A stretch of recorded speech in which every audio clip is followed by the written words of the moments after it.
செம்மை ஆசான் பள்ளி வருகை கல்வி தொடக்கம். வருகை கல்வி பற்றி ஆசான் அவர்களுடன் நாம் உரையாடலாம். வணக்கங்க. வணக்கம் செல்வி. நூல்கள்ல உள்ள கருத்துக்களும் உரையில் சொல்லப்பட்ட கருத்துக்களையும் தொகுத்து செம்மை கொள்கை கல்வியா 2 வருடமா இணைய வழியில நடந்துட்டு இருக்கு. இணைய வழி கற்றல் முறையில பார்த்தா வெளிநாடு வாழ் மக்களுக்கும் சரி உங்க பாடங்கள் கிடைக்குது. அதுக்கப்புறம் வேலைக்கு போறவங்க, குழந்தைகளை பள்ளிக்கு அனுப்பிட்டு வேலைக்கும் போற பெண்கள், கல்லூரி போற மாணவர்கள், இளையோர், இப்படி எல்லா தரப்பினருக்கும் இந்த இணைய வழி கல்வி மூலமா உங்க பாடங்கள் கிடைக்குது. எங்க இருந்தாலும் எப்ப வேணும்னாலும் இந்த பதிவு செய்யப்பட்ட வகுப்புகளை நேரம் இருக்கிறப்ப கேட்டுக்கலாம். இப்படி ஆசிரியரோட உரையாடிக்கலாம். இப்படி பல நெகிழ்வுத்தன்மைகள் இணைய வழி கல்வியில இருக்கு. வீட்டு வேலையில செஞ்சுட்டோ பயணத்திலோ கூட பாடங்களை கேட்கறத விட ஆசிரியர்கள் பாடங்களை நேரடியா கற்பிக்கும் போது உடனுக்குடன் அந்த சந்தேகங்களை கேட்டு தெளிவு பெற முடியும். கவனச்சிதறல் இருக்காது. இப்ப பேரிசை திருவிழா அப்ப கூட குழுவா நம்ம பயிற்சி பண்ணோம். மாணவர்கள்லாம் நாங்க பயிற்சி எடுத்தோம். இப்ப அதுல யாருக்கு என்ன திறன் இருக்குன்னு பார்த்து கருவி இசைக்கு சிலர் போனாங்க. குழு பாடல்களுக்கு போனாங்க, தனிப்பாடல்களுக்கு போனாங்க. இப்படி யாருக்கு எந்த துறையில ஆளுமை இருக்குன்னு நேரடி பயிற்சியின் போதுதான் தெரிஞ்சது. இந்த இணைய வழி கல்வியின் நெகிழ்வுத்தன்மைகள்லாம் ஒரு பக்கம் இருந்தாலும், ஆசான் பள்ளி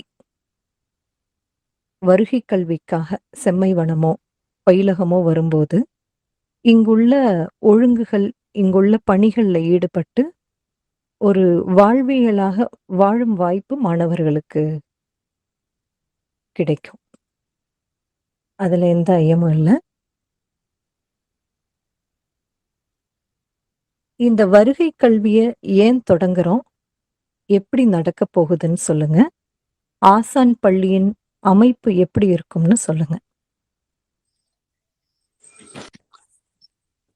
கல்வி என்பதே ஆசிரியரிடம் மாணாக்கர் நேரடியாக பெறுவதுதான். இன்று ஒரு தொழில்நுட்பம் இருக்கிறது என்பதனால் அது இணைய வழியில் நிகழ்கிறது. எப்பொழுதும் நான் சொல்வது, தொழில்நுட்பங்களை நாம பயன்படுத்திக்கணும், தொழில்நுட்பங்களுக்கு பின்னால் அலைஞ்சிட்டு இருக்க கூடாது. ஏன்னா ஒரு தொழில்நுட்பம் எனப்படுவது நிலையானது அல்ல. நேற்று ஒன்று, இன்று ஒன்று, நாளை வேறு. எப்பொழுதும் அடிப்படையான நெறி மாற்றம் அடையாது. நெறி அல்லது முறைமை, ஒரு தொழில் முறைமை மாற்றம் அடையாது. ஆனா தொழில் செய்யும் வழிமுறைகளில் எப்பொழுதுமே மாற்றம் நடந்துட்டே தான் இருக்கும். அதாவது குறிஞ்சி நிலத்தில் வாழ்ந்தவர்களுடைய மிளகு, ஏலம் ஆகியவை கடலோரத்திற்கு வர வேண்டும். கடலில் உள்ள உப்பு மலை ஏற வேண்டும். இது தொழிலுடைய முறைமை, இது நெறி. இறைவன் படைக்கும் பொழுதே ஒரு ஒருங்கிணைவை படைச்சிருக்கிறான். உப்பு எல்லாருக்குமே வேணும், ஆனா அது கடல்ல மட்டும் கிடைக்கும் வழியை செய்திருக்கிறான். மிக பெருமளவு கடலில் கிடைக்கிறது, மிக குறுகிய அளவுக்கு சில பாறைகள்ல கிடைக்கிறது. அது எல்லா இடங்களிலும் இருக்காது. அப்போ உப்பு ஒரு இடத்தில் கிடைக்கும், ஆனா அது எல்லா இடங்களுக்கும் செல்ல வேண்டும். மிளகு மலைப்பகுதிகளில் தான் விளையும், அது எல்லா இடங்களுக்கும் செல்ல வேண்டும். இந்த ஒழுங்கை இறைவன் ஏன் படைக்கிறான்னா, ஒருங்கிணைந்து வாழுங்கள், ஒருவரிடம் இருப்பதை மற்றவருக்கு பகிர்ந்து வாழுங்கள் என்ற நெறிப்படுத்துறான். இது மற்ற உயிரினங்களை இறைவன் இப்படி படைக்கல. மற்ற உயிரினங்கள் எங்க வாழுதோ அங்க அதற்கான உணவு, உறைவிடம் எல்லாமே இருக்கும். மாந்தருக்கு மட்டும்தான் தொலைவில் இருந்தும் பெருக என்ற ஒரு கட்டளையை அல்லது நெறிமுறையை வழங்கியிருக்கிறான். நானும் தொலைவில் இருந்து பெற வேண்டும், தொலைவில் இருப்பவர்களுக்கு நான் வழங்கவும் வேண்டும் என்று ஒவ்வொருவருக்கும் ஒரு உறுதி இருக்க வேண்டும். இந்த நெறி மாறாது எப்பொழுதுமே. உப்பு எப்படி மாட்டு வண்டியில் எடுத்து செல்லப்பட்டது, இன்று தானியங்கிகளில் எடுத்து செல்லப்படுகிறது. இந்த தொழில்நுட்பம் மாறி இருக்கே தவிர அடிப்படையான முறைமை மாறல. அதனால நல்லதான் நம்ம இணைய வழி கல்வியை தலையில தூக்கி வச்சு கொண்டாட வேண்டியதில்லை. அதுதான் இனி அப்படிலாம் கருதுனா அது பெரிய பிழை ஆயிடும். என்னை பொறுத்தவரை இணைய வழி கல்வி ஒரு குறிப்பிட்ட கால தேவையை நிறைவேற்றும், அதுல மாற்று கருத்தில்லை. ஆனால் ஒரு ஆசிரியரும் மாணவரும் ஒருவர் முகத்தை இன்னொருவர் பார்த்து உடன் தங்கி உறவாடி பகிர்ந்து கொள்வதுதான் மெய்யான கல்வி. அதுல எந்த விதமான மாற்றமும் எந்த காலத்திலையும் வரப்போவதில்லை. நமக்கு நீண்ட கால விருப்பம் ஆசான் பள்ளியில் நேரடி வகுப்புகள் நடத்த வேண்டும், மாணவர்கள் தங்கி பயில வேண்டும் என்பது. அதற்கான சூழல் அமைந்து விட்டதனால் இப்போது நம்ம என்ன பண்றோம், இந்த வருகை கல்வியை நம்ம தொடங்குறோம். இணைய வழி கல்வி எப்பொழுதும் போல தொடர்ந்து கொண்டிருக்கும். ஆனா வருகை கல்வியை நம்ம கூடுதலான ஆர்வத்துடனும் விருப்பத்துடனும் இப்ப நம்ம முன்னெடுக்கிறோம். சரி. ஆசான் பள்ளியின் அமைப்பு எப்படி இருக்கும்னு சொல்லுங்க. ஆசான் பள்ளி செம்மைவண்ணத்தில் இருக்கிறது. இந்த ஆசான் பள்ளியுடைய கட்டமைப்பு எப்படின்னா, இங்கே ஆசான், ஆசிரியர்கள், கள பொறுப்பாளர்கள், மாணாக்கர், இதுதான் கட்டமைப்பு. இதை நம்ம ஏற்கனவே பேரிசை திருவிழாக்கான பயிற்சி ஒத்திகைகளிலும் இந்த நடைமுறையை கடைபிடித்தோம். அதை நீங்களே குறிப்பிட்டது போல நேரடியாக பார்த்து திறனறிந்து அவர்களுக்கு பணி ஒதுக்க இயன்றது. இப்பொழுது சிறார் இளையோர் கூடல் கூட ஆசான் பள்ளியுடைய ஒரு இதுவரை இல்லாத அளவுக்கு ஆன ஒரு முன்னெடுப்பு தான். ஏறத்தாழ பார்த்தா பெற்றோர், ஆசிரியர், மாணாக்கர் எல்லோரையும் சேர்த்தா 450 பேர், கிட்டத்தட்ட 400 பேருக்கு மேல, 450 பேர் தொண்டர்கள், களப்பொறுப்பாளர்கள் எல்லாம் சேர்த்தா அது எல்லா இடங்களையும் சேர்த்தோம்னா அது 500 நெருங்கும். அந்த அளவுக்கான பெரிய ஒரு முன்னெடுப்பு, இதுவரை இல்லாத எண்ணிக்கை. நம்ம 3 களங்கள்ல செய்யறோம். செம்மைவனத்துக்கே இப்ப உள்ள வருகை, இப்ப நம்ம பதிவு செய்திருக்கும் வருகை என்பது பெரிய எண்ணிக்கை தான். இதுவரை இல்லாத எண்ணிக்கை, பெற்றோரும் மாணாக்கரும் சேர்ந்து, இளையோர் சேர்ந்து. அப்ப இதுல நம்ம என்ன ஒரு கட்டமைப்பை கொண்டு வந்திருக்கிறோம்னா, ஒரு களத்துக்கு ஒரு ஒருங்கிணைப்பாளர், ஆசிரியர்கள், மாணவர்கள். இந்த ஆசிரியர் ஒருங்கிணைப்பாளர் கீழே இருக்கிற கள பொறுப்பாளர்களுக்கு அங்க உள்ள காலை எழுந்தது முதல் இரவு யாரும் உறங்க செல்லும் வரை உள்ள அனைத்து தேவைகளையும் நிறைவேற்றும் பொறுப்பு இருக்கு. ஆசிரியர்கள் பாடம் நடத்தணும். அது மட்டும் இல்லாமல் மாணவர்களை தனிப்பட்ட முறையில கவனிக்கணும். அவர்களுடைய கற்றல் திறன் எப்படி இருக்கு, அவர்களுடைய மனநிலை எப்படி இருக்கு, அவர்களுடைய நடவடிக்கைகள் இயல்புக்கு மாறானவையாக இருக்கின்றனவா என்பவற்றையெல்லாம் கவனிக்க வேண்டியது ஆசிரியர்களுடைய இன்றியமையாத பொறுப்பு. ஒரு மணி நேரம் பாடம் நடத்திட்டு போறதல்ல ஆசிரியர் பணின்றது. ஏதாவது ஒரு சிதைவு இருக்கு, பற்றாக்குறை இருக்குன்னா உடனடியாக தலையிட்டு மாணவர்களை மீட்டெடுக்கணும், சீர் செய்யணும் அவங்கள. அதுக்காக தான் இவ்வளவு மக்கள் பணியாற்றுறாங்க. இதுல ஈடுபடக்கூடியவர்களோட உழைப்பு ஒருவரும் குடும்பத்தை விட்டுட்டு வந்துதான் 10 நாள் தங்குறாங்க, இரவு பகலா உழைக்கிறாங்க. எதுக்காகனா நம்முடைய சிறார் இளைய தலைமுறை இவர்களுடைய வாழ்க்கை தரம் மேம்படணும். இவங்க இந்த இந்த காலத்துல பொருந்தணும், தாக்கு பிடிச்சு வரணும், நிலைத்து வாழணும். இவ்வளவு விருப்பங்களோடு தான் இங்க எல்லோருமே உழைக்கிறோம். நீங்களும் பொறுப்பாளர்கள், நீங்க உட்பட எல்லா பொறுப்பாளர்களுமே அப்படிதான் உழைக்கிறாங்க. யாரும் தன்னோட குழந்தைக்கு நீங்க வேலை செய்யல. செம்மையில் உள்ள ஒரு தனிச்சிறப்பு அது. எல்லாருக்கும் குழந்தைங்க இருக்காங்க. ஆனா யாரும் தன்னோட 2 குழந்தைங்க, ஒரு குழந்தைக்காகலாம் இங்க பணி செய்யல. ஒவ்வொருவரோட பணியுமே பல 100 குழந்தைகளுக்கானதுதான். அந்த கூட்டத்துல அவங்க குழந்தைகள் இருக்கு, அவ்வளவுதானே தவிர தான் குழந்தைய மட்டும் பார்த்துக்கணும்னு நினைக்கிற யாரும் இங்க பொறுப்பாளராக இல்ல, எந்த பொறுப்புலையும் இல்லை. அப்படி ஒரு கூட்டு வாழ்க்கை முறையின் சில கூறுகளை நம்ம ஆசான் பள்ளியில கொண்டு வந்திருக்கிறோம். அது இன்னும் மேம்பட வேண்டியிருக்கு. இது வந்து அடிப்படையான கட்டமைப்பு. அப்புறம் இந்த ஆசான் பள்ளின்றது வாழ்வியலுக்கான ஒரு களம். உடல் உழைப்பு இன்றியமையாததா இருக்கு. அதுல பார்த்தா ஒரு அடுப்புல தான் நம்ம சமைக்கிறோம், விறகு அடுப்பு. நம்ம காட்டுல இருந்தே நம்ம விறகு, செம்மைவனத்தில் உள்ள மரங்களிலிருந்தே நம்ம விறகு சேகரிச்சுக்கிறோம். அந்த விறகு சேகரிப்பு ஒரு பணி. விறகு சேகரிப்பு என்பதே ஒரு கல்விதான். இந்த விறகு உள்ள விறகு நன்றாக எரியும். எந்த பருவத்துல எந்த மரத்துல கிளைகள் என்பதெல்லாம் நம்ம இப்போ சில சிறுவர்கள் அதெல்லாம் கவனிச்சாங்க. கவனிச்சு எந்தெந்த மரங்கள்ல பட்டு போன கிளைகள் இருக்குன்னு சொல்லுவாங்க. குறிப்பா முல்லை நல்லை 2 பேரும் அதுல ஒரு தனிச்சிறப்போட இருந்தாங்க. சுள்ளி பொறுக்கிட்டு வர்றதே ஒரு கல்விதான். அது என்ன கேட்டா, நான் காட்டுக்குள்ள போயிட்டு வரும்பொழுதெல்லாம் வாய்ப்பு இருக்கும் பொழுது சுள்ளியை கையில எடுத்துட்டு தான் வருவேன். அடுக்கலைக்கே நான் அப்படிதான் வருவேன். ஏன்னா சுள்ளி தான் முதல் நெருப்புக்கு ஆகும்.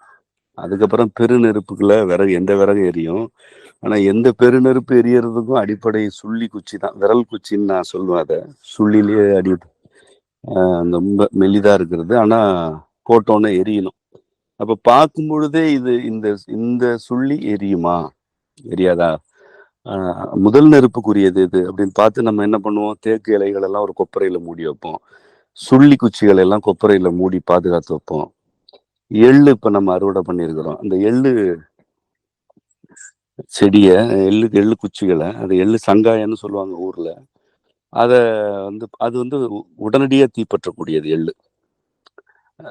எள்ளு, தேக்கு இதெல்லாம். அதே போல துவரை குச்சிகள், துவரை மிளார்னு சொல்லுவாங்க ஊர்ல. துவரை மிளார்லாம் விறகுக்குன்னே அடுக்கி வச்சிருவாங்க. நீங்க அது தை மாதம் அறுவடை, அது கிட்டத்தட்ட ஆடி மாதம் வரைக்கும் இந்த துவரை எள்ளு குச்சிகள் வந்து விறகுக்குன்னே ஊர்ல ஒதுக்கி வைப்பாங்க. வந்து எந்த போட்டாலும் எல்லாம் எரிஞ்சிடாது. உடனடியா ஒரு குச்சியில தீப்பற்றக்கூடியவை அப்படின்னு இருக்கு நிறைய. ஒரு தைல மர இலைகள் கிடக்குதா, அது உடனே பற்றும். இதெல்லாமே கல்வி. இதெல்லாம் தான் வாழ்க்கைக்கு தேவை. இன்னைக்கு பதிவு பண்ணா எத்தனை நாள் கழிச்சு எரிவாயு வரும்ன்றது கல்வியே கிடையாது. அதுல என்ன கல்வி இருக்கு? அவன் இருக்குன்னு சொன்னா இருக்கு, இல்லைன்னா இல்ல. 2000 ரூபானா 2000 ரூபா, 5000 ரூபானா 5000 ரூபா. இதுல என்ன கல்வி இருக்கு? எந்த முடிவும் நீங்க எடுக்க முடியாது. ஆனா சூழல்ல இருக்கக்கூடிய மரங்கள்ல இருந்து கிடைக்கும் விறகு நிலையானது. காலகாலத்துக்கு அது எல்லா தலைமுறைகளுக்கும் கொடுத்துருக்கு, இனியும் கொடுக்கும். இதெல்லாம் நம்ம உட்காந்து நான் பேசுறது இல்லை. ஆனா அவங்க இங்க இயல்பாவே அதை கத்துக்கிறாங்க. இயல்பாவே அவங்க கத்துக்கிட்டு ஒரு விறகு எவ்வளவு இன்றியமையாது, அதை எப்படி பாதுகாக்கணும், எந்த விறகு பிளந்தா எரியும், எந்த விறகு உருட்டா வச்சாலே எரியும்ன்றது அது ஒரு தனி கேள்வி. அடுப்பு எரிக்கிற எல்லாருக்குமே தெரியும். உங்களுக்கு நான் பெரிய கண்டுபிடிப்புகளை எதையும் சொல்லலை. அதை அறிந்து கொள்ளாதவர்களுக்காக நான் விளக்கி சொல்றேன். இருக்கு, ஒரு விறகை பார்த்தாலே இது புலந்தா எரியுமா, உருட்டு எரியுமா அப்படி சொல்லலாம். இங்கே தொடங்குது கல்வி. அதாவது நீங்க வந்து கருவி பயன்பாட்டை குறைக்க கல்வியில் மேம்படலாம். அந்த வகையில இங்க ஒரு வாழ்வியல் இருக்கு. இந்த வாழ்வியலை தான் கடைபிடிக்கணும். குளிக்கணும்னா ஒரு வட்ட தொட்டியில சுற்றில நின்று கொண்டு குளிக்கிற வழக்கம். அந்த குளிக்கிற தண்ணியை முறையா நம்ம கூட பலா மரங்களுக்கு திருப்பி விடுறோம். கொய்யா, பலா மரங்களுக்கு குளிக்கிற தண்ணி போற வழி செய்றோம்.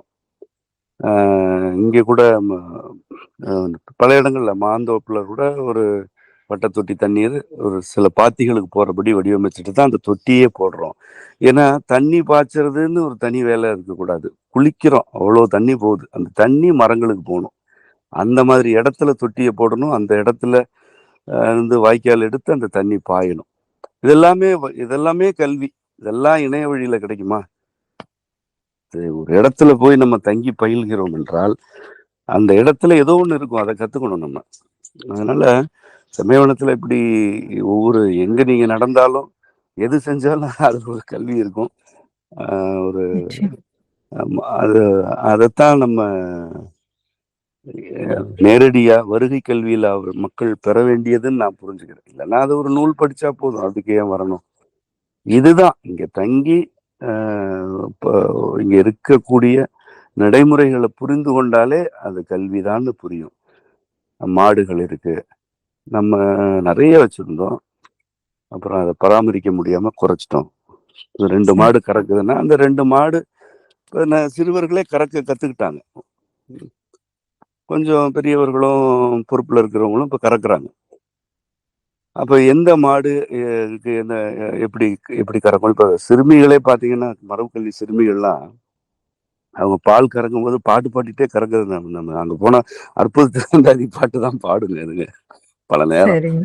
ம். குறிப்பா நற்றாயும் பூவிழியும் பால் கறக்கும்போது, அது ஒரு மாடு வளர்த்தி நல்லா உதைச்சு விட்டுருவா. நல்லா உதைச்சுட்டுருவா. பெரியவங்கலாம் நெருங்க முடியாது. ஆனா, இந்த சின்ன பிள்ளைங்க மட்டும் ம். தான் போய் கறப்பாங்க. சரி. நற்றாயும் பாடிட்டே கறப்பாங்க. ம். போனாலே பாட்டு பாட ஆரம்பிச்சுருவாங்க. அது அப்படியே நின்னுட்டு இருக்கோம். நம்ம பார்க்குறோம். நேரா பார்த்துருக்குறோம் நம்ம. ம். இது கல்வி. இதுதான் கல்வி. சும்மா ஒரு மாட்டு மடியில ஒரு கருவிய வச்சு உறிஞ்சி பால் வந்துருச்சுன்றதுல என்ன கல்வி இருக்கு? அதுக்கு துயரம். அந்த பால குடிக்கிறவங்களுக்கு துயரம். இதெல்லாமே கல்வி. இப்ப பால் கறப்பது எப்படி? அப்படின்னு நான் கத்துக் குடுத்துட்டா இருக்கிறோம். இதெல்லாம் இல்ல. ஒரு சூழலுக்குள்ள இருக்கிறோம்னா, அந்த சூழல்ல என்னென்ன நடவடிக்கைகள் இருக்கோ, அதுல விருப்பமா ஈடுபடுறவங்க கத்துக்கிறாங்க. விரும்பாதவங்க ஒதுங்கிக்கிறாங்க. எனக்கு இதெல்லாம் வேணாங்க. எனக்கு பால் வேணும் அவ்வளவுதான் அப்படின்றவங்களுக்கு பால் கிடைக்கும். இல்ல எனக்கு வாழ்க்கை வேணுன்றவங்களுக்கு வாழ்க்கையில கல்வி கிடைக்கும். இதுதான் ஆசான் பள்ளி என்பதே இப்படிப்பட்டதுதான். இதுதான் இங்க உள்ள அமைப்பு. இதுல சரி. வகுப்புகளும் நடக்கும். வகுப்பு என்ன ஒரு ஒரு நாளைக்கு ஒரு 2 மணி நேரம் அல்லது 3 மணி நேரம் நடக்கும் அவ்வளவுதான். மற்ற மீதி நேரம்லாம் என்ன? இதுதான் இங்க உள்ள பணிகளில் ஈடுபடுதல். ஆ பணிகள் வழியாக கற்றுக்கொள்ளுதல். அது நிச்சயமா. இப்ப நடந்துட்டு இருக்கிற மரபு கல்வி, அதுக்கும் வருகை கல்விக்கும் உள்ள வேறுபாடு என்னன்னு சொல்லுங்க? இது இளையோருக்குமான கல்வியா இருக்குமா? இந்த வருகை கல்வின்னு சொல்லுங்க. இப்போ உள்ள மரபு கல்வி சிறார் மற்றும் ஒரு சில இளையோருக்கானதாக இருக்கு. அது எண்ணிக்கை குறைவு தான். ஆம், அவங்க சிறுவரா வந்ததெல்லாம் இப்போ இளையோர் ஆயிடுச்சு. அதாவது 6, 7 வயதுல வந்ததெல்லாம் இப்போ 12 வயது, 13 வயதுல நிக்குது. அப்ப சரி. கிட்டத்தட்ட இளையோர் எண்ணிக்கை அதிகமாயிடுச்சு. ம். அதிகமா தான் ஏற்கனவே ஏற்கனவே 7வது படிக்கிறப்போ வந்ததெல்லாம் இப்ப பல்கலைக்கழகம், கல்லூரின்னு போயிடுச்சு. கல்லூரி ம். ஆமா. அடுத்தது வந்துருச்சு. அ இப்ப நம்ம என்ன பண்றோம்னா, இளையோருக்கு முன்னுரிமை கொடுக்கிறோம். ம். சரி. சூழல், அதாவது சமூக சூழல் நம்மை அ ரொம்ப கவலைக்குள்ள செய்து விட்டது. அ ச இளையோருடைய நடவடிக்கைகள்ல ஏற்பட்ட திடீர் விபத்துகள், சிதைவுகள் எல்லாம் எல்லாருக்கும் தெரியும். அத நம்ம பேச வேண்டியதில்ல. நிச்சயம். அப்போ அவங்கள நம்ம நெறிப்படுத்த வேண்டியிருக்கு. சரி. நெறிப்படுத்தணும். அதே அவங்கள போட்டு ஒரு கட்டுப்படுத்தியும் வைக்கக்கூடாது. அது எனக்கு அதுலலாம் எந்த காலத்திலயும் உடன்பாடு இருக்காது. மகிழ்ச்சியான வாழ்க்கை முறை வேணும். இளையோர் மகிழ்ச்சியா இருக்கணும்னு விரும்புவாங்க. அதுல எந்த குறையும் இல்ல. இருக்கக்கூடாது. எல்லாருமே மகிழ்ச்சியா இருக்கணும்னு தான் நினைப்பார்கள். அதுல எந்த தவறு இல்ல. அவர்களுக்கு முறைகேடானவற்றை அறிமுகப்படுத்தும் ஆ கயவர்களும், பொறுக்கிகளும் நாட்ல கொஞ்சம் அதிகமாயிட்டாங்க. அது இந்த கூட்டத்துக்கிட்ட இருந்து குழந்தைகளை பாதுகாக்கிறது ஒரு பெரும்பாடாக திடீர்னு ஆயிடுச்சு. அது ஒரு மாதிரி திடீர்னு ஒரு கட்டி புடைச்சு வெளியில வர்றது போல நீண்ட காலமா இருந்த நோய் அப்படி வந்தது போல ஆயிடுச்சு. அப்போ நம்ம வேதனையா தான் இருக்கு. ஆனா வேதனைப்பட்டுட்டுலாம் உட்கார்றதுக்கு இங்க ஒண்ணும் இல்லை. ம். குழந்தைங்க சிதையறத பார்த்துட்டு நம்ம வாழ்ந்தா என்ன, வாழலைன்னா என்ன, நம்ம எதுக்கு இருக்கணும்? அதுதான் பொதுவா எனக்கு இருக்கு. எதுக்கு நம்ம இருக்கணும்? குழந்தைங்க சிதைகிறாங்கன்னு பார்த்ததுக்கு அப்புறமே இருக்கணுமா என்ன? நம்ம ஒண்ணு அந்த சிதைவுல இருந்து அவங்கள மீட்டு எடுக்கணும். இல்லைன்னா கை விட்டுட்டு இதோட முடியலன்னு சோறு தண்ணி இல்லாம கோயில்ல போய் படுத்து போய் சேர்ந்துட வேண்டியது. அது எதுக்கு இது கொடுமையெல்லாம் வேடிக்கை பார்த்துட்டு இருக்க முடியுமா? அந்த ஒரு ஒரு இது ஒரு உள்ளுக்குள்ள ஒரு சினமும் ஆழ்ந்த கவலையும் எனக்கு வந்துச்சு. அதுல இருந்து தான் நம்ம இப்போ சிறார் இளைய கூடல் எல்லாம் மிக விரிவா வடிவமைச்சிருக்கிறோம். வழக்கமா நான் என்ன செய்வேன், என்ன தெரியும், நளினிக்கு தெரியும், பதிவுகள் 60-70 நெருங்கும் பொழுதே போதும் போதும் சொல்ல ஆரம்பிச்சிருவேன். சரி. போதுங்க, அதுக்கு மேலாம் முடியாதுங்க, பார்த்துக்க முடியாது அப்படின்னு. ஆனா இந்த முறை நான் எவ்வளவு வந்தாலும் வரட்டும்னு சொல்லிட்டு 2 தங்கள் முடிஞ்சு 3வது தங்களுக்கும் பதிவு எடுங்கன்னு சொல்லிட்டேன். 24 நம்ம நிகழ்வு வச்சிருக்கோம். இன்னும் கேட்குறாங்களா? யாரையும் வேண்டான்னு சொல்லாதீங்க. 27ஆம் தேதி அடுத்த தங்கள் 5 நாள் தொடங்குவோம். எந்த ஒரு குழந்தையும் சரி. வர வேண்டான்னு சொல்ல வேண்டாம், வரட்டும். அதுக்கப்புறம் அவங்க பொருந்தலைன்னா அவங்க போகட்டும். நம்ம கதவை திறந்து வச்சிருக்கணும் அப்படின்னு தான் இந்த முறை இவ்வளவு எண்ணிக்கை வந்திருக்கு, இன்னும் வந்துட்டு இருக்கு. அதை இந்த ஒரு 5 நாளோட நிறுத்தாம வருகை கல்வியில இளையோரையும் நம்ம முன்னுரிமை கொடுத்து இணைக்கிறோம். அதாவது அதுதான் இப்ப நான் அந்த வடிவத்தை சொல்றேன். இப்ப இளையோருக்கான கல்வி என்பது ஒரு மாதத்துக்கு 10 நாட்கள் செம்மைவனத்துல இருக்கும். 10 நாட்கள், அதாவது 2-5 நாட்களாக அது பகுக்கப்படும். 10 நாட்கள் அது இருக்கும். அவர்களுக்கு முறையான செம்மை கல்வியை சொல்லிக் கொடுப்போம். பொதுப்பா இப்ப இதுவரைக்கும் எப்படி இருந்ததுன்னா, வழக்கம் அது தமிழ், ஆங்கிலம், கணிதம் போக இங்க உள்ள செம்மை கல்வியில சிலவற்றை சொல்லிக் கொடுத்தோம். இனி எப்படி இருக்கும்னா, பொது கல்வியை பெற்றோர் சொல்லிக் கொடுத்துக்குங்க. அது எளிதுதான். ஒரு கணிதமோ ஆங்கிலமோ நீங்க வீட்டிலேயே சொல்லி கொடுத்துடலாம். எல்லா பிள்ளைகளுமே தேர்வு எழுதுறாங்க. எல்லா பிள்ளைகளுமே அஞ்சல் வழியில தேர்வு எழுதி அடுத்தடுத்த நிலைக்கு போயிட்டு அப்புறம் கல்லூரிக்கு போறாங்க. அப்ப அந்த பொது கல்வியை பெற்றோர் பொறுப்பெடுத்துக்குங்க. வீட்டுல சொல்லி கொடுங்க, அல்லது தனிப்பயிற்சிக்கு அனுப்புங்க, ஆசிரியர்கள்ட்ட அனுப்புங்க.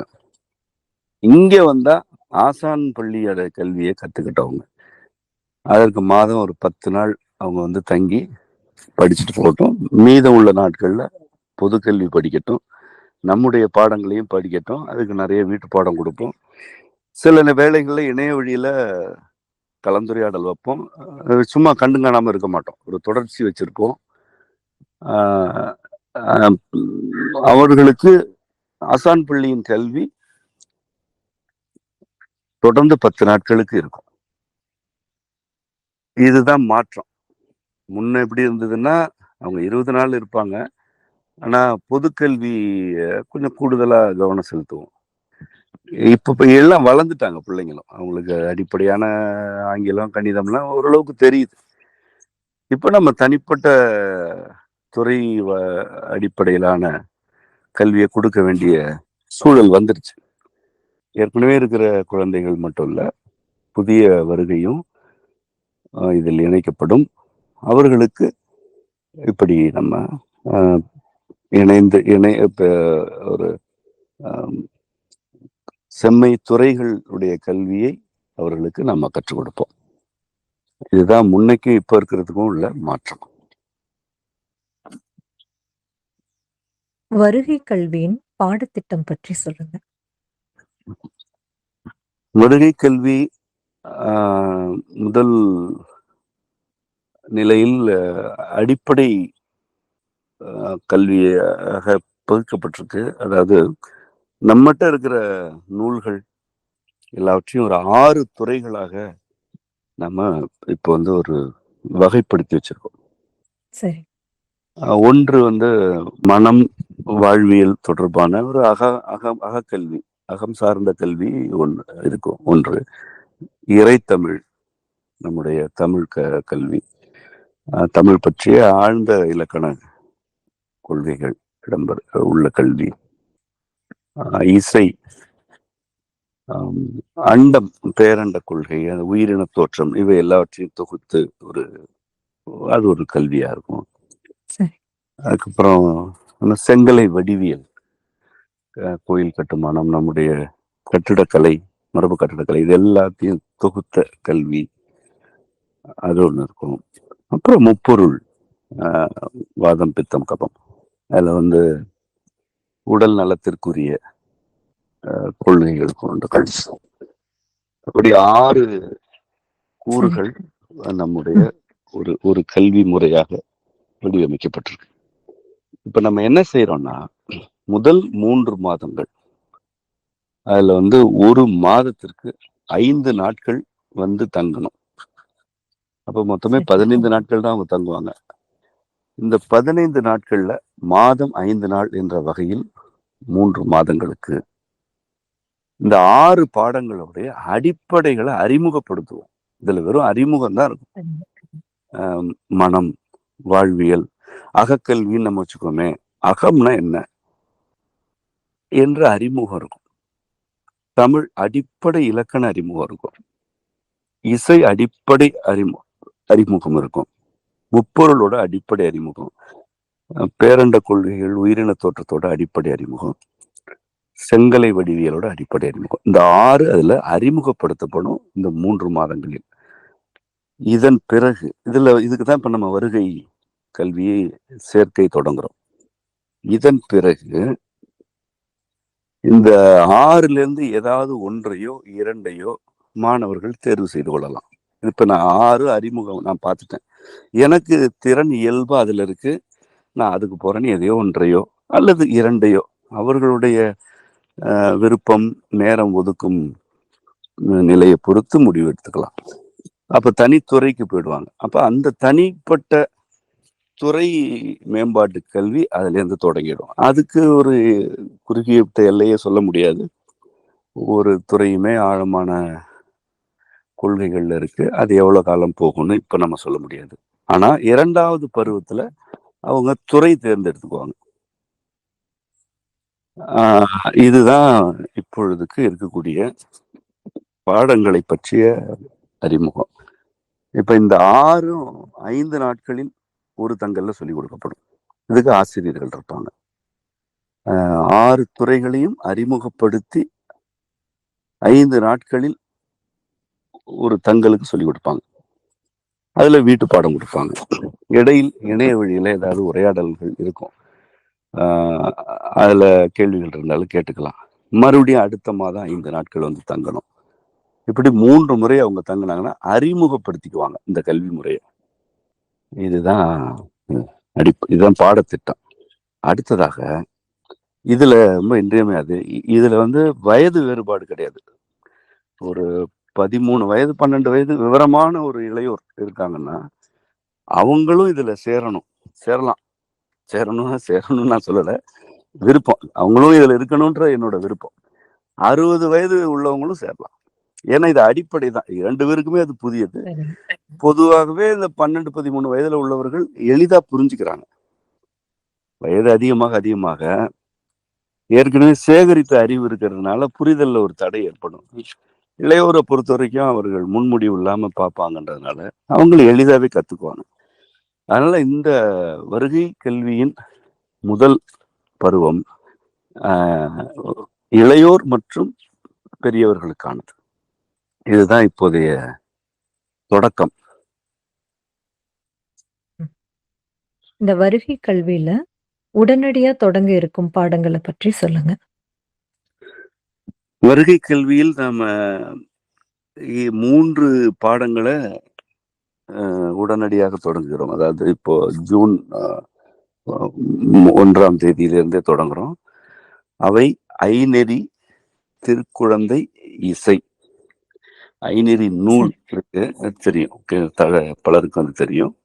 அந்த நூலில் உள்ள கொள்கைகளை கற்பித்தல். அது அது இதே போலதான். 5 நாள் தங்கல், அப்படி ஒரு 3 மாதங்களுக்கு அது இருக்கும். அது ஐநெறி கொள்கையாக நம்ம தொடங்குறோம். அடுத்தது திருக்குழந்தை. அது மிக ஆழமான ஐநெறியை காட்டிலும் பன்மடங்கு ஆழமான கொள்கைகள் கொண்ட நூல் அது. அது ஒரு தொடர்கல்வி. அது எவ்வளவு நாள்ல முடியும்னு நம்ம இப்பவே சொல்ல முடியாது. ஆனா அதை நம்ம தொடங்குறோம். இதுல இன்னொன்னு இருக்கு. இப்ப ஐநெறியை பற்றி ஒரு அறிமுகம் போதும்னு நினைக்கிறவங்களுக்கு முதல் வருகை, அவங்க ஒரு 5 நாட்கள் வர்றாங்க, ஐநெறி முழுமையா ஒரு அறிமுகப்படுத்திக்கிறாங்க அப்படின்னா அதோட அவங்க அந்த நூலையே படிச்சுக்கலாம். அதுக்காவது ஐநெறியே தனியா நான் ஒரு கொள்கை கல்வியா கற்க விரும்புகிறேன்னு சொன்னா அவங்கள தொடர்கல்வியில இணைத்துக் கொள்ளலாம். அதே போலதான் திருக்குழந்தை நூலும் எனக்கு ஒரு அறிமுகம் கொடுத்துருங்க, நான் படிச்சுக்கிறேன்றவங்களுக்கு ஒரு 5 நாள் போதும். அதன் பிறகு இல்ல, நான் இந்த திருக்குழந்தையோட கொள்கைகளே ஆழமா கற்க வேண்டும் என்று விரும்புவோருக்கு அதை தொடர்கல்வியா மாத்தலாம். அதுல ஒன்றும் தளர்வாதான் நம்ம வச்சிருக்கிறோம். இவை எல்லாவற்றைக்கும் இவற்றை விட இன்றியமையாம இசைத்துறை. அது இந்த முதல் தங்கல்லையே தொடங்குது. முதல் பருவத்திலேயே அது இசை அடிப்படைகள்ல இருந்து அது தனி துறையாக கல்வியாக தொடங்குகிறது. ஏன்னா ஏற்கனவே நம்ம இசைத்துறை வளர்ச்சி அடைஞ்சிருச்சு. பாடங்களும் இருக்கு, நூல் இருக்கு, மெய்ப்பாடுகள் இருக்கு, அதுக்கு பெரிய குழு இருக்கு, ஆசிரியர்களும் இருக்காங்க. அது நான் ஏற்கனவே ஒரு உரையாடல சொன்னது போல ஒரு துறைக்கு என்னென்னலாம் வேண்டுமோ அவற்றில் பல இருக்கிறது இசைத்துறையில. அதனால நம்ம அத இசை கல்விய நம்ம தொடங்குறோம்.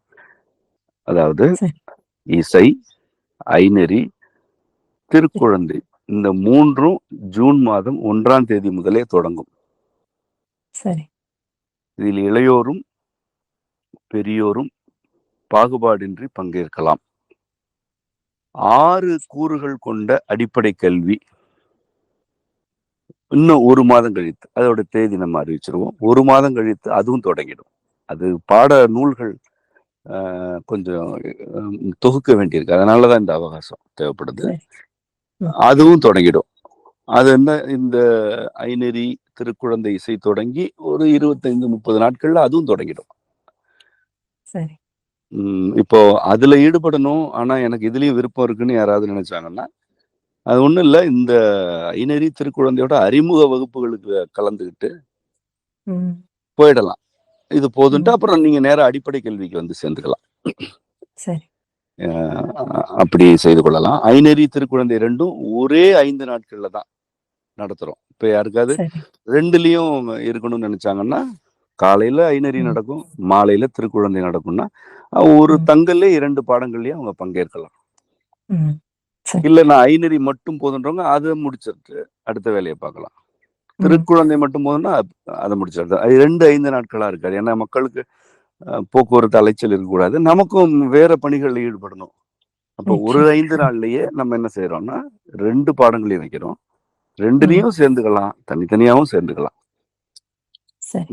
இசை முற்றிலும் வேறானது. அது இசை கற்கணும்னு மட்டும்னு வர்றவங்களுக்கானது. அது தனியா ஒரு பாடத்திட்டத்தோட அது போயிட்டே இருக்கும். அது ஒவ்வொரு மாதமும் 5 நாட்கள் தங்கணும். இணைய வழியிலையும் பயிற்சி இருக்கும். இசை மாணாக்கர் மட்டும்தான் அதுல இருப்பாங்க. முறையா கத்துக்கணும்னு விரும்புறவங்க, தொடர்ச்சியா வர்றவங்க மட்டும்தான் அதுல இருப்பாங்க. அது கொஞ்சம் கராரான நடைமுறைகளும் உண்டு. தேர்ச்சி இப்ப இதுலயே அப்படிதான் பண்ணணும். யாருக்கு என்ன வருதுன்னு பார்த்து தேர்ச்சி அடிப்படையில தான் குழுவுல சேர்த்தோம். அது அப்படிதான், இசைத்துறை அப்படிதான் இருக்கும். இதுதான் இப்போ அசான் பள்ளியுடைய வருகை கல்வி குறித்த அறிவிப்பு, விளக்கம்.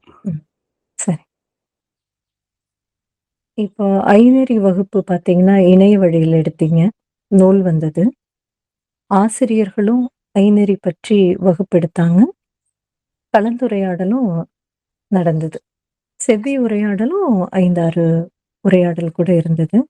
அதே போலதான் திருக்குழந்தை பாடங்களும் 9 மாதங்களுக்கு மேல எடுத்தீங்க. தொடர் வகுப்புகளா எங்களுக்கு அதை எடுத்தீங்க. செவ்வி உரையாடலும் இப்ப வெளியாயிருக்கு. இந்த 2 நூல்களையும் அ மாணவர்கள் ஆழமா கற்க வேண்டிய அவசியம் என்னன்னு சொல்லுங்க? இந்த வருகை கல்வியில இந்த செவ்வி உரையாடல் போக நூல் எங்க கையில தான் இருக்கு. என்ன கூடுதலா இருக்கும்? அப்படின்னு சொல்லுங்க. ஐநெறியை பொறுத்தவரை அந்த ஒரு நூலே ஒரு தனிப்பட்ட வாழ்க்கைக்கு போதும் என்ற கருத்துகளோட இருக்கிறது. அதை பற்றி நிறைய உரையாடி இருக்கோம். அதுல கூறப்பட்டிருக்கிற 5 நெறிகள்: ஆக்கங்கோடல், நாணுதல், நயம்படுதல், புடையாதிருத்தல், ஒருபொருள் நோக்காமை. இந்த 5ஐயும் எவர் பின்பற்றுகிறாரோ அவருக்கு நெறிப்பட்ட வாழ்க்கை மட்டுமே இருக்கும். சரி. இவ்வளவுதான் கருத்து என்றாலும் இது ஏறத்தாழ 300 பக்கங்கள்ல அந்த நூல்ல இருக்கு. இதை கேட்பதற்கு எளிதா இருக்கு, ஆனா இதை கடைபிடிக்கிறதுல உள்ள நடைமுறை சிக்கல்கள் பல. அப்போ இப்ப இயன்றவரை நாம உணர்ந்த கொள்கைகளை படிப்படியா தொகுத்து ஒரு மாலை கட்டியது போல் ஆக்கப்பட்ட நூல் அது. பட்டறிவு, நீங்க அந்த நூல்ல ஒரு மறைமொழி இருக்கு, அதை விளக்குறீங்கன்னா கேட்கிறவங்களுக்கு ஆகா இது நான் பட்ட பாடாச்சுன்னு சொல்லுவாங்க. ஏன்னா அந்த நூல் பட்டறிதல் அடிப்படையிலிருந்து கொள்கைகளை அம்மையப்பர் அருளால் பெற்று இயற்றப்பட்ட நூல் அது. பட்டறிதல் தான் அதுக்கு அடிப்படையே. ஒரு பேரண்ட கொள்கைய நம்ம போய் பார்க்கறது இல்லை, ஆனா உணர்ந்து எழுதுகிறோம். இது இப்படித்தான் மெய்ப்பாடு அடைய வைப்பதற்கு வாய்ப்பு குறைவு. அது எதிர்காலத்துல வர்றவங்க சொல்லலாம், அல்லது நிகழ்காலத்துல எங்கேயாவது யாராவது சொல்லலாம், அப்படி அது மெய்ப்பாடு அடையலாம். ஆனா உணர்ந்தவர்களே ஒரு பேரண்ட கொள்கையை மெய்ப்பாடு அடைய வைப்பதற்கு வாய்ப்பு குறைவு. ஆனால் இந்த ஐநெறி நூல்லாம் ஒவ்வொன்றும் மெய்ப்பாடு. ஒவ்வொன்றும் மெய்ப்பாடு. ஏன்னா அது பட்டறிவுல இருந்து வர்றது.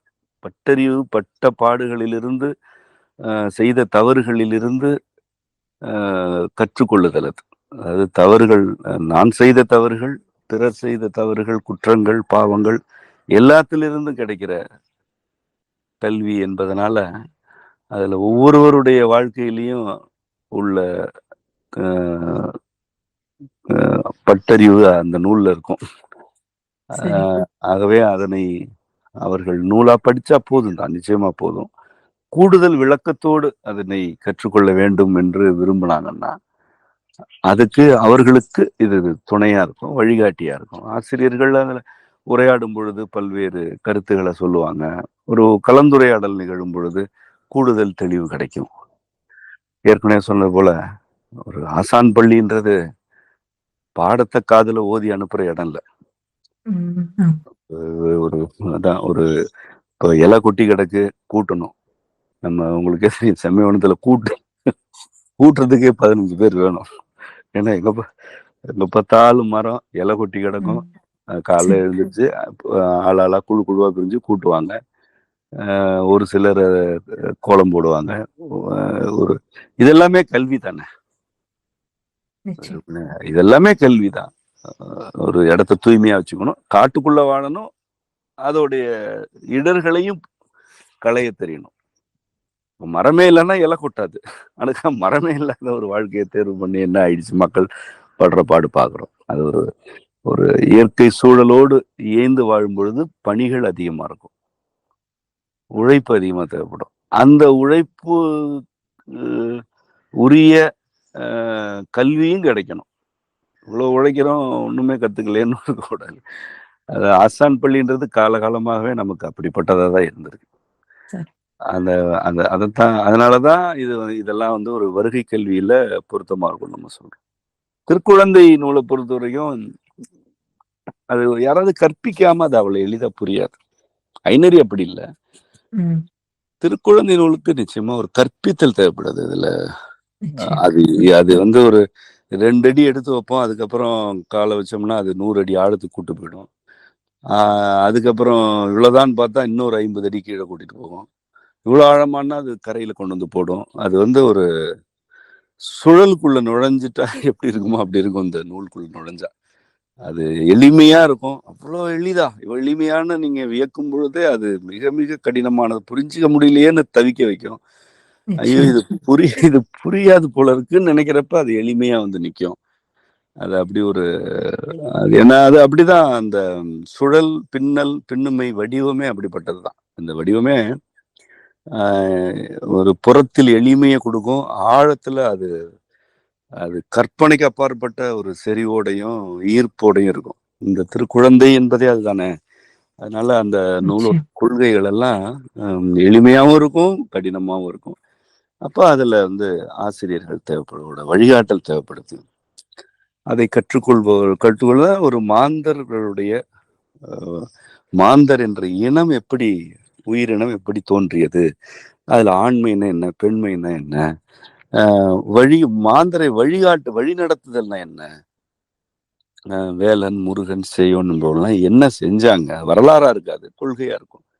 அவர்கள் என்ன செய்தார்கள், இன்று என்ன தேவைப்படுகிறது, நாம் இன்னைக்கு எந்த சூழல்ல இருக்கிறோம், ஊழி காலம்னா என்ன, இந்த மாதிரியான பல கொள்கைகளை வந்து கத்துக்கலாம். இறையியலா ஆணவம் கண்மம் மாயை பற்றிய பாடங்கள் அதுல இருக்கு. பிறவி நிலைகள் பற்றிய கொள்கைகள் இருக்கு. பல கொள்கைகள் இருக்கு. இதெல்லாம் ஆசிரியர்கள் தான் கற்பிக்கணும். இதெல்லாம் வந்து இந்த பாடங்கள் எல்லாம் ஐநெறி, இசை, திருக்குழந்தை ஆகியவற்றெல்லாம் இளையோர் கொஞ்சம் பிறரும் விருப்பம் உள்ள பிறரும் கற்றுக்கொண்டா ஒரு ஒரு ஒரு கூட்டமே இந்த பார்வையோட உருவாக்கிட்டோம் இல்லையா? நிச்சயமா. ஏற்கனவே இருக்காங்க, அப்படிதான் இருக்காங்க. நேரடி கல்வியில இன்னும் கூடுதலான தெளிவோட அந்த கூட்டம் உருவாகும். செம்மை ஆசான் பள்ளி வருகை கல்வி பற்றியும் அதனுடைய ஆசான் பள்ளியின் நடைமுறைகள் பற்றியும் விளக்கமா சொன்னீங்க. நேரடி வகுப்புகள் எப்ப தொடங்க இருக்கிறது, அதன் 2ஆம் பருவம் என்ன, அது பற்றியும் விளக்கமா இந்த உரையாடல்ல சொல்லியிருக்கீங்க. மிக்க நன்றிங்க சார். நன்றி செல்வி. உங்களுக்கும் உரையாடலை உள்வாங்கியோருக்கும் அம்மையப்பர் அருள் நிறைவதாக. வணக்கம். 2026 ஜூன் 1ஆம் தேதியிலிருந்து வருகை கல்விக்கான நேரடி வகுப்புகள் தொடங்க இருக்கிறது. ஜூன் மாதம் தொடங்க இருக்கும் 3 பாடங்கள் ஐநெறி நூல், திருக்குழந்தை நூல் மற்றும் தொடர்கல்வியாக இசை பற்றிய அறிமுக பாடங்கள் இடம்பெறும். நன்றி.